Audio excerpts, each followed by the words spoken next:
Software is WD-40.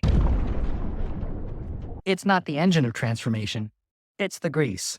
So figure out how much you have in the can. You'll want to get demos of all your digital channels, portal, mobile, internal platforms. One, to understand your business end to end, their commercial ambitions. And two, to assess whether the grease you've inherited will remove that creaking sound everyone hears. Plus, demos get you a sneak peek into your client's digital experience. You can't or shouldn't influence digital direction until you know the business at least as well as your business partners. What you can or should influence as early as week 2 is the software development lifecycle, SDLC. Every shop is a unique snowflake, and now is the time to understand how your different pockets of engineers code, build, test, release, and monitor. The question is always, how do you pull the rear, pull them up, those groups who haven't yet focused on improving their practice, without slowing the teams in the forward positions? I'll tell you how not to do it. From the outside in, you don't create an SDLC office filled with people who no longer code, who maybe never ever coded, to set standards and policies for people who do code. And before I get an amen from the engineers watching, you also don't leave it to the engineering community to solve it on their own, because that requires them to change the business, again, from the outside in, because engineers are not the business. Outside-in transformation never works in any sustainable way. So one of your jobs as CIO is to work with your business counterparts to help them understand that the SDLC starts with a business transformation. Agile, for instance, won't stick if it's inflicted on the business by tech. It might stick if it's being led by the business for the business. The point here is that tech's goal is to grease the process of continuous business-led business transformation. Understand how your engineers, from team to team to team, how they build, test, release, and monitor today. And I say team to team because each one is a precious snowflake, a reflection of their unique skills, workloads, deadlines, incentive structures, their maturity, and ultimately how all those factors influence the way the team engages their business partners, who themselves, their business partners, also sit on a complex spectrum. When someone above that detail, like an SDLC office, asks engineers to skate to an enterprise standard SDLC, they're not doing the firm any favors. Teams, like individuals, have different levels of maturity. If you're a parent like I am, you already have learned that you don't make the same cognitive demands of your toddler as you do of your teenager, as you do of your adult children. Each requires a different set of challenges and supports. Structure is needed at one end of the maturity spectrum, but at the other end, that same structure is overly rigid and inflexible. Yet another CIO paradox, paradox number 3. What's good for the goose is not good for the gander. So you need a path to get into the details at the team level. That sets you up to celebrate those who are ahead and to empathize with those who are a little overwhelmed, the ones who know what's been blocking them all along and have never been empowered to change it. You'll want to quickly get to a common definition of better, the North Star that you set jointly between your engineering community and your business partners. And you'll want to set some bounties, financial incentives and or social statusy ones for every team, tech and biz, to get better. Just remember that each snowflake has a different path to better. Day 6 reading list, week 2. The Mythical Man Month by Fred Brooks. This one's the classic on the topic. If you haven't read it, you didn't major in software engineering in college. It's accessible and compellingly cautionary. Covers project planning, design process, team organization, system testing. It's an old book by tech standards, but the ideas are still widely relevant today. What else? Google the Agile Manifesto. If you're looking for something more recent, try Clean Code by Robert Martin or Code Complete by Steve McConnell. And finally, if you're more of a podcast person, I'm actually not a fan of anything engineering wise. Audio, it's never worked for me. I'd redirect you to 3 different substacks. One by Kent Beck called Software Design, Tidy First. One called Platformers by Casey Newton, and one called Digital Native by Rex Woodbury. That's it for day 6. There's an implicit expectation that you, as the new executive, will be evaluating your leadership team and the broader IT org to determine if any changes are needed on the talent front. That includes adding to or subtracting from the team and/or building out functions that seem to be missing from the org. The usual exec response during their honeymoon period is to say something smarmy like, "We'll need to upskill," which is code for "I'll need to replace some people," which is a red flag on 2 fronts. 3, if you consider how fast they came to that conclusion. Red flag 1, it's tech. It's constantly changing. So by its very nature, it requires everyone to be constantly upskilling. So if your engineers haven't learned their way out of mainframe skills, I picked that randomly, that's not the engineer's failure to upskill. That's the organization's failure to modernize, to set an ambitious strategic North Star that will demand engineers stay current. Trust me, they all want to stay current. Most want to be in a forward position. The second red flag, if a new exec is eager to replace existing talent, is that they're signaling their need for a command and control culture. And usually that's not because command and control is faster or easier. It is, but because the exec doesn't know how to influence. They have no choice but to exercise authority. And that's not just a problem that robs good tech people of their autonomy. It's a signal that the new executive won't be able to influence their business partners because those business partners will never report to them. So upskilling, comically, is not what the org needs. It's what the new exec needs. There are 2 good ways to determine if you have the right people in the right seats in the org. The first is their stakeholders, not their managers who they're probably managing, but the people they serve every day. And built into that is the business partner's ambitions, their business's trajectory for growth and or change, the business context for that employee's future. The second source on the talent front, and I know this is going to sound even more obvious, is to spend some quality time with your HR partner. Not to get their read on who's going to be a problem or who's the hidden gem. I'm sure that will be useful. But more importantly, you'll want to mine your organization's history of assessments. You'll want to read older performance reviews to learn from the history of feedback that HR and only HR has been privy to. There's a school of thought, even in HR, that says, don't immediately ask HR. Form your own opinions first. That's like saying the only way to avoid burns is to stick your hand in the fire. Your HR partners have a pretty good sense of team dynamics, skills gaps, hard and soft, and areas for improvement. Plus, they've already thought about how to restructure roles and responsibilities, provide training, invest in employee development. All the conclusions you'd come to after you stuck your hand in the fire. That's the forced paradox of being a CIO. When they tell you to form your own opinions first, don't listen to HR. Listen to HR. Day 7 reading list. The Lean Startup by Eric Ries.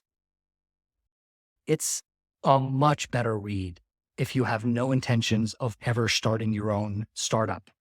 The larger the company, the more it needs everyone working there to read this book, to understand the value of validated learning, rapid experimentation, and customer feedback.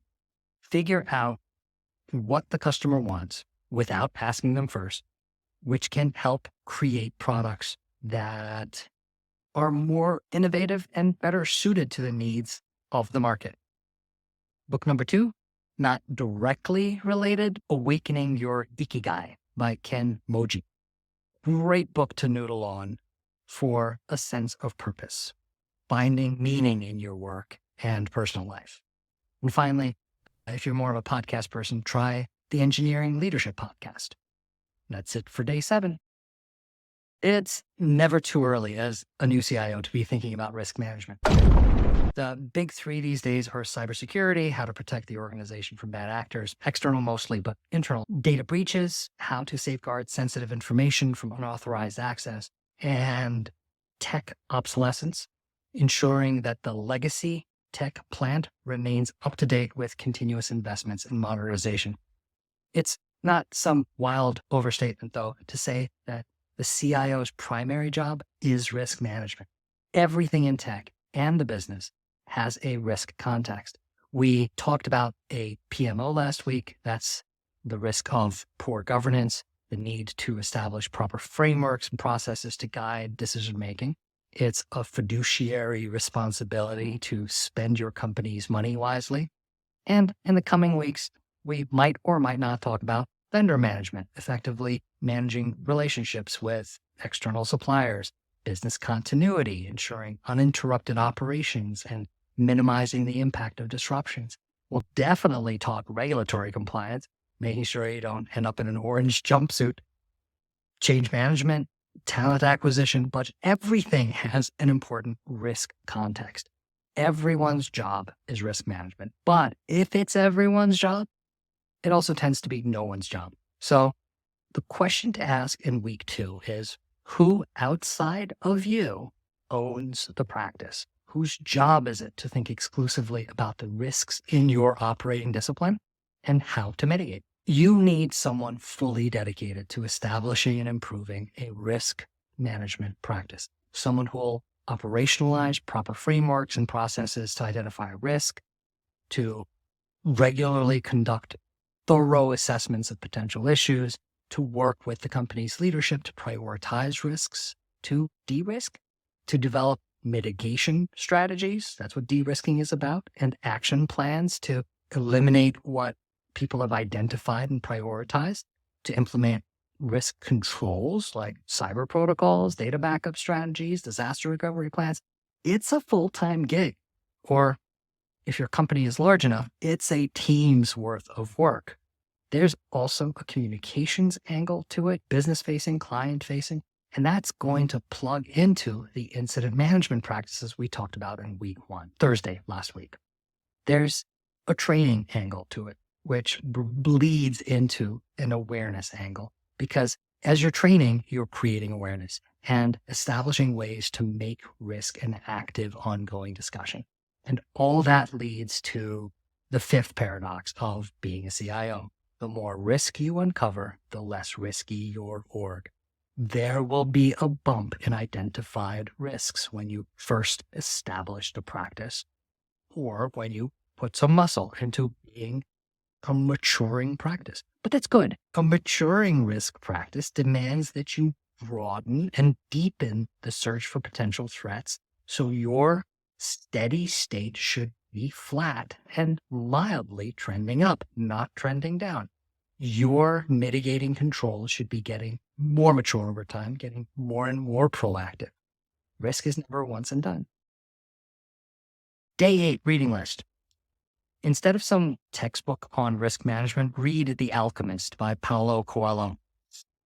Without spoiling it, let's just say that it's about a shepherd boy who explores themes of risk-taking. All right, fine. Read a textbook too. The Essentials of Risk Management. And finally, if you're more of a podcast person, sorry, nothing. But if you're in Substack, try Exponential View by Azim Azar. That's it for today. We talked last week, day 1, about filling your calendar with equal parts internal stakeholders, with your leadership, and with clients. But it's worth calling out that having regular conversations with seniors is not enough in terms of a communication strategy. You need to establish clear communications channels with the broader org, and you need to start to churn out content that's worth reading, watching, and listening to, because email alone or email newsletters are very 2005. You should consider 3-pronged comm strategy. The first revolves around how you communicate with your team. Instead of doing the occasional town hall, you should invite everyone in tech to your weekly staff meetings with your directs. The meeting should be completely optional if the employee is not a direct report, but They have to be cool with turning off their camera, listening in, and only participating via chat. Otherwise, the meeting will be hard to manage. If your employees do that, they get more transparency than they ever imagined. You should also record all of those sessions and post them for anyone who couldn't make it. From my experience of the last 5 years of doing this, not everyone will make it, but everyone will benefit from knowing that they're being treated like adults. There are two side benefits to this kind of radical openness. One, you as a leader get to practice mindfulness, thoughtfulness in your message and tone, because everyone is always listening, not metaphorically, but they're actually listening. And more importantly, when your juniors understand how dull the practice of senior management really is, they'll hopefully aspire to more than just having their boss's job. They'll aspire to remain hands-on. The next piece of the three-pronged comm strategy is showing up at other people's staff meetings, outside tech. Not to present, but to listen and participate. Why would they invite you? Because you asked to be invited. Because you intend to serve them. Because you genuinely care about their needs and want to understand their perspective. Not once and done, but continuously. The key is to just live where they live. By attending their meetings or having someone in your org attend them and write up notes, you gain valuable insights into themes across groups, common challenges, goals, and prioritization issues, which will help you tailor not just your communications approach, but your IT strategy to better meet everyone's needs. Also, by actively participating and offering your support or expertise when relevant, you build trust, your strategic North Star. You build credibility, and you're living the idea that effective communication is a two-way street that requires active listening and genuine collaboration. So seize every opportunity to engage and connect with your colleagues across the organization. The final piece of the three-pronged strategy for comms is client-facing, and that should be rooted in cross-selling new functionality. If you look at today's IT backlogs of committed work, there's a very good chance that most of it is for a specific client. When that work is completed, the new functionality is socialized with that specific client and not anyone else. So just recognize that a lot of your clients are similar and have similar needs. So every feature, function, and business capability that you deliver for one client needs to be socialized with all similar clients. The final piece of the three-pronged comm strategy is client-facing and should be rooted in cross-selling new functionality. If you look at IT's backlog of committed work, there's a very good chance that most of it is for one specific client. When that work is completed, the new functionality is socialized with that specific client and only that specific client. Just recognize that a lot of your clients are similar and have similar needs. So every feature, function, and business capability that you deliver for one client needs to be socialized with all similar clients. Day 9 reading list. Instead of some textbook on communications planning, read On Writing, a memoir of the craft by Stephen King. It's a more interesting way of learning how to communicate effectively, how to develop/nurture creativity. Read it like he's a CEO you respect, a business leader with a unique perspective on communications, innovation, and the creative process. Book number 2, I should probably recommend something by Seth Godin or Simon Sinek, but I can't stomach their writing. I do think they're brilliant speakers, though. So Google their TED Talks and or any keynotes. And if you want to generate some royalties for them, gift their books to people you don't like. And finally, if you're more of a podcast person, try the audiobook version of The Power of Myth with Joseph Campbell. It was a Bill Moyers special a long time ago. I think like in the 70s, and it's still amazing, like 35, 40 years later. That's it for day 9. Finishing off week 2 by focusing on regulatory compliance. And I have experience in 3 regulated sectors: banking, healthcare, insurance, but this is a universal challenge. You could be in pharma, energy, telecom, manufacturing, you're going to need to educate yourself and your organization on the framework of rules and laws for your industry at the federal, state, and sometimes even local levels. Oh, and if you're operating internationally, the global reg landscape. Regulatory compliance means that it's not just your job to adhere to the laws and regulations to protect client interests and protect the stability of the financial or healthcare system itself. It's your job to prioritize that activity to give it equal, if not more weight than your company's commercial ambitions. And that's tricky and paradoxical, so I'll come back to that. Companies get fined large numbers. Why? Because the regulatory system is saying, hey, you didn't prioritize our work. You prioritized making more money. So the way we'll impose our fines will be to make it so large as to overshadow the money you made by not focusing on us. Large enough that next time you'll remember. Large enough that your competitors will be sent a message about their focus. So what do you need to focus on? The good news is that all the big consultancies constantly publish what you're going to need to be thinking about. For instance, in 2024, according to Ernst & Young, if you are in banking, you'll want to prioritize consumer impact, ESG, digital assets, the use of AI, financial crime, and operational resilience. So easy, high-level learning that can start a lot of the right conversations with your leadership. If you want to get regulatory compliance really right, you need to establish an auditable prioritization process, one that proves to any supervisory body that reasonable investments in compliance were priority one. Think audit trail. Another reason you need a PMO. It'll help you document that budget and resource allocations for all business change activity came second to reg because compliance is part of how you keep your lights on.